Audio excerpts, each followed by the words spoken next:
jsem jeden z těch, kteří nemají stále jméno.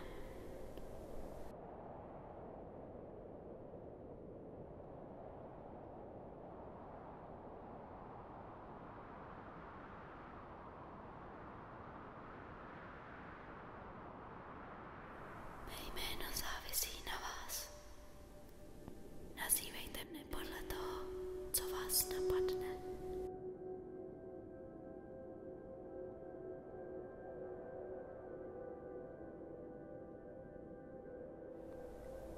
Přemítáte například o něčem, co se stalo kdysi dávno.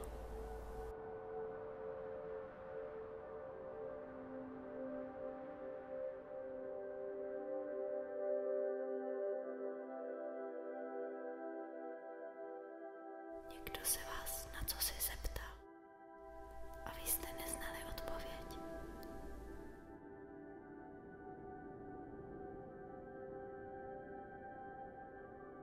To je mé jméno.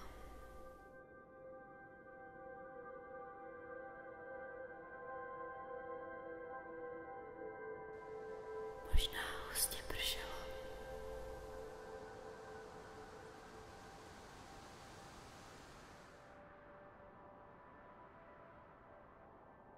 To je mé jméno.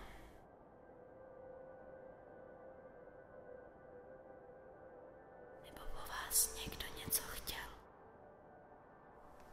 Vy jste to udělali a pak vám řekli, že je to špatně.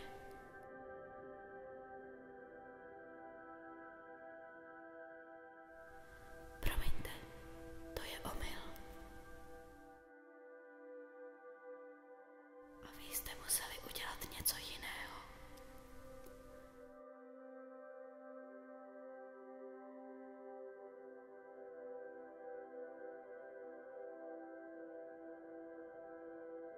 To je mé jméno.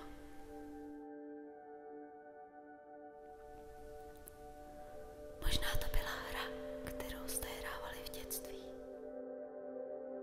Nebo něco, co vám letmo přišlo na mysl. Když jste byli staří a seděli jste v křesle u okna.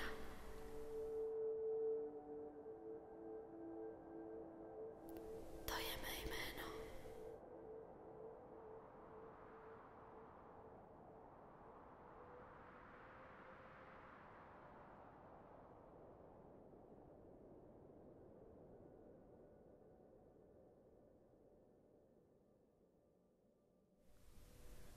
Nebo jste se někde procházeli, kolem kvetly květiny. To je mé jméno. Nebo jste hleděli do řeky, blízko vás stál někdo, kdo vás miloval. Chtěl se vás dotknout. Cítili jste to, ještě než se to skutečně stalo. A pak se to stalo.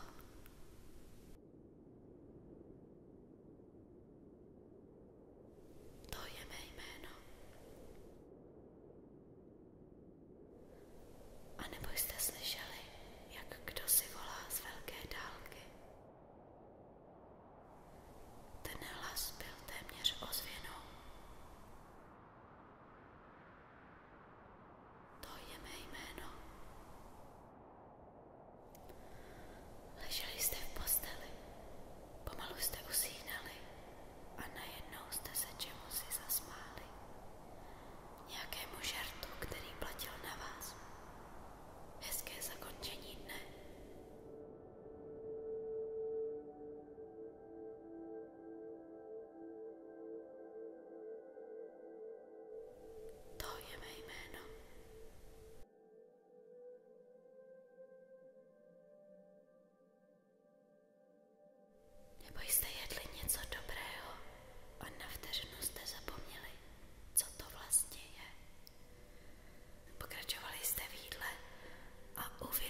Po vám bylo hrozně, když vám to řekla.